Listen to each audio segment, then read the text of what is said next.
Hej, jestem Maciej z firmy EONEA opowiadającym o bezpieczeństwie danych. Jakiś czas temu zrobiłem materiał o tym, jak rozszerzać pulę w TrueNASie. Wspomniałem w nim również, że sam ZFS, który jest bazą TrueNASa, potrafi rozszerzać poszczególne widewy o jeden pojedynczy dysk. Mówiłem również, że w tamtą chwilę nie jest to możliwe w graficznym interfejsie. Dosyć często w konsultacjach pytacie się mnie właśnie o możliwość poszerzenia widewa o jeden dysk. I niestety do tej pory nie było to możliwe, aż tu nagle mamy wrzesień 2024, wychodzi wersja TrueNAS Scale w wersji 24.10. Na chwilę obecną jest to wersja testowa, ale mamy w niej do dyspozycji właśnie możliwość rozszerzenia pojedynczego widewa o jeden jedyny dysk. Fajna sprawa. Pamiętajcie, że jest to wersja beta, opowiem co, opowiem jak i pokażę jak to zrobić, ale najpierw fragment sponsorowany.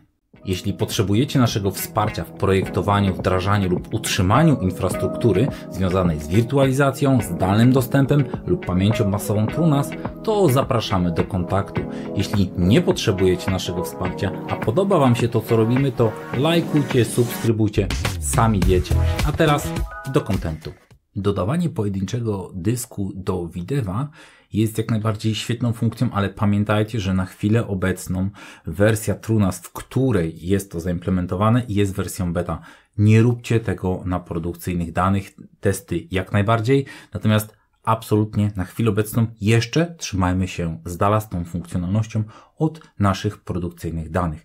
Prawdopodobnie może się jeszcze coś zmienić, być może w graficznym interfejsie, natomiast sama zasada i funkcjonalność musi pozostać taka sama, ponieważ tak naprawdę jest już ona wdrożona w samym ZFS-ie i działa to jak najbardziej poprawnie. Kwestia tylko teraz, żeby stabilną wersję samego TrueNASa wypuszczono z wdrożoną funkcjonalnością.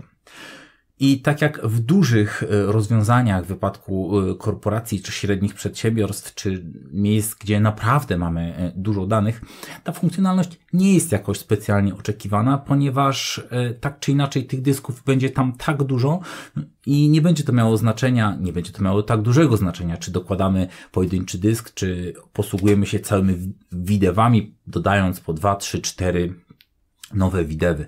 Natomiast w większości wypadków, jeżeli trzymamy sobie nasze małe serwerki gdzieś tam w domu do naszych prywatnych celów, nauki lub chociażby w jakimś małym przedsiębiorstwie, to jest olbrzymia różnica między tym, czy dokupimy jeden dysk, czy musimy dokupić 4 następne, bo a to nie ma ich gdzie wsadzić, a to drogo. Jest to jak najbardziej zrozumiałe i nie dziwi w pewnym sensie presja na wdrożenie tej funkcjonalności w TrueNASie. Jest kilka zasad, o których jednak musimy pamiętać. Podstawowa to jest ta, że nie zmienia się RAID-u. Jeżeli raz widew założymy w RAID Z1, czyli z jednym dyskiem parzystości, to on już tak pozostanie. Będziemy mogli dodawać 1, 2, 3, 4, 5 dysków, ale cały czas pozostanie to RAID Z1 z jednym dyskiem parzystości. Druga sprawa to cały czas obowiązuje limit IOPS-ów, czyli dany widew ma tyle IOPS-ów, ile pojedynczy dysk. Czyli dodając następne dyski, owszem, zwiększymy przepustowość, ale nie zwiększymy liczby IOPS-ów na danym widewie. I to też musimy o tym pamiętać. Natomiast tak w większości wypadków rozwiązań domowych będzie to jak najbardziej spoko rozwiązanie. W praktyce ze względów technicznych takie rozszerzenie również zje domyślnie nam trochę ramu. Wynika to z tego, jak będą działały te przesunięcia, to rozszycie tych danych na większą ilość dysków. Następna zasada to musimy mieć nie mniejszy dysk. To jest dosyć logiczne. Może być większy, ale nic nam to nie da. W praktyce, jeżeli wstawimy większy dysk, to ta różnica pozostanie niewykorzystana. Oczywiście nadal obowiązuje tu podstawowa zasada ZFS-a, czyli jeżeli wszystkie dyski zwiększylibyśmy na większe, to również ten widew się rozszerzy, ale ta zasada już była i ona jak najbardziej działa, pozostaje w mocy. Natomiast nie wykorzystamy tego nadmiaru, tego dysku jednego, który tam wstawimy. Myślę, że to już czas, żeby się zabrać do roboty. Mamy naszą testową instalację TrueNASa w wersji Electric L2410 Beta. Na chwilę obecną nasze dyski mają 35 GB dysku. Kliknijmy, co tutaj mamy za storage w szczegółach. Mamy 3 dyski po 20 GB, to jest wirtualna maszyna, totalna pojemność 46 GB danych. Mamy ją wystawioną tutaj przez SMB. Mamy 44 dostępne, mamy 44 całkowite, 35 dostępne. Są tu jakieś przypadkowe dane, czymś to wypełniliśmy. Dobrze, w związku z czym myślę, że możemy zabrać się za rozszerzenie. Mamy jeden dysk wolny. Klikamy Manage Devices. Jeżeli klikniemy na RAID Z1, który na chwilę obecną złożony jest z 3 dysków, mamy tu możliwość rozszerzenia. Klikamy Expand. Wyświetlą nam się wszystkie dyski, nie w tym wypadku. To jest wirtualna maszyna, co sprawia, że TrueNAS nie widzi numerów seryjnych, co nie jest zdecydowanie dobrym rozwiązaniem dla produkcji. Dla testów jest OK, natomiast ja tutaj muszę potwierdzić, że nieunikalne dyski, numery seryjne będą akceptowane, ponieważ ZFS rozpoznaje dyski właśnie po numerach seryjnych. Jeżeli się na to zgodzę, dopiero wtedy zobaczę dyski z nieunikalnym numerem seryjnym, czyli z dyskiem, który będę chciał rozszerzyć. Klikamy OK i klikamy Expand. I co się teraz wydarza? On zaczyna rozszerzać te dyski. I co się tak naprawdę tutaj dzieje? Kliknijmy sobie w informację, co się tutaj dzieje. Mamy informację, że dzieje się rozszerzenie. Widzimy 3 nasze fizyczne dyski i mamy proces rozszerzania. Powinien on potrwać około 5 minut. To jest dosyć wolne, talerzowe rozwiązanie, w związku z czym nie ma tutaj takiego szybkiego. Nie będzie ten proces trwał tak szybko, jak mógłby na innego typu rozwiązaniach, ale jest to dobre, ponieważ my będziemy mogli dokładnie zaobserwować, co się dzieje. Na chwilę obecną rozszerzenie trwa, kopiuje się i co się teraz wydarza? Tak naprawdę informacja, która jest dosyć istotna. Nie kopiują się w tym momencie dane, ale kopiują się, regenerują się sumy kontrolne i są kopiowane na nowy dysk. Cechą tego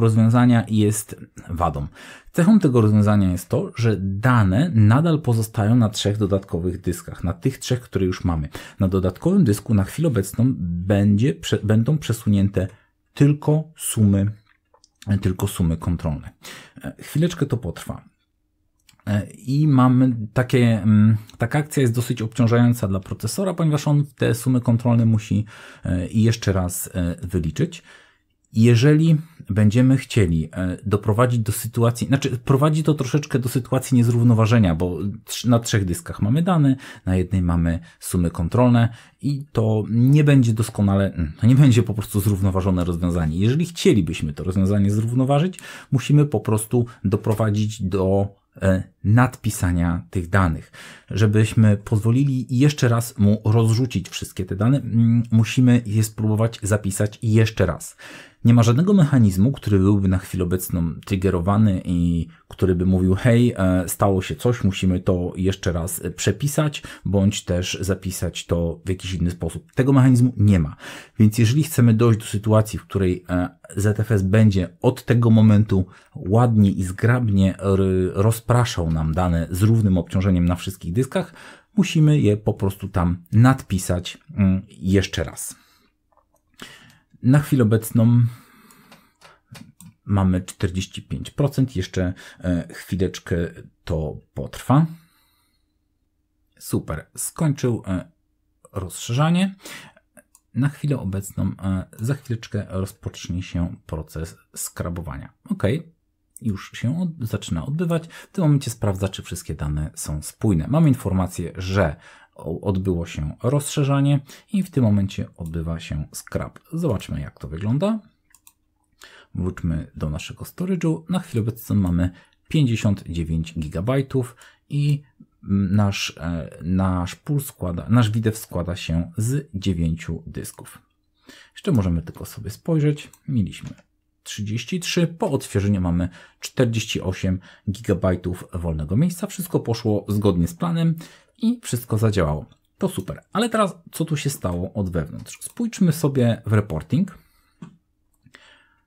Jest jakby oczywiste, że mamy zarówno load, jak i CPU zdecydowanie obciążone, o tym już mówiłem, ale spójrzmy na dyski, co się tutaj wydarzyło z dyskami.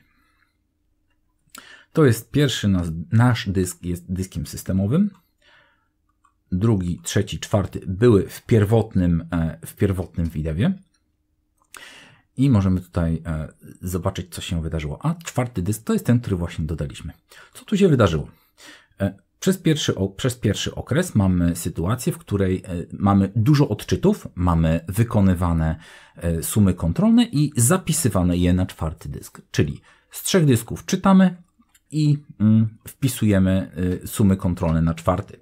O tym już wspominałem. Następny okres to jest intensywny odczyt z wszystkich 4 dysków. Tutaj zadziałał scrap, żeby sprawdzić, czy wszystkie dane są spójne i czy wszystko działa tak jak trzeba. I jeszcze zmienię, żeby pokazać, jak to wygląda, ponieważ moja buzia zasłoniła. O, w ten sposób to wygląda. O tym już wspominałem. Tutaj mamy ten intensywny zapis, tutaj mamy intensywny odczyt. Różni się obciążenie tego dysku zdecydowanie podczas rozszerzania, różni się od obciążenia innych dysków. Myślę, że rozwiązanie jest bardzo ciekawe, tak jak wspomniałem, zwłaszcza dla mniejszych, bardzo potrzebne. Tylko pamiętajcie, poczekajcie na właściwe wydanie, żebyśmy sobie krzywdy tym nie zrobili. Dzięki, że zostaliście do końca. Pamiętajcie, że jeżeli potrzebujecie naszego wsparcia w projektowaniu, wdrażaniu lub utrzymaniu infrastruktury związanej z wirtualizacją, zdalnym dostępem lub pamięcią masową TrueNAS, to zapraszamy do kontaktu. Jeśli jednak nie potrzebujecie naszego wsparcia, a podoba Wam się to, co robimy, to lajkujcie, subskrybujcie, sami wiecie. Tymczasem zapraszam do obejrzenia innych materiałów lub być może do zobaczenia później. Dzięki, hej!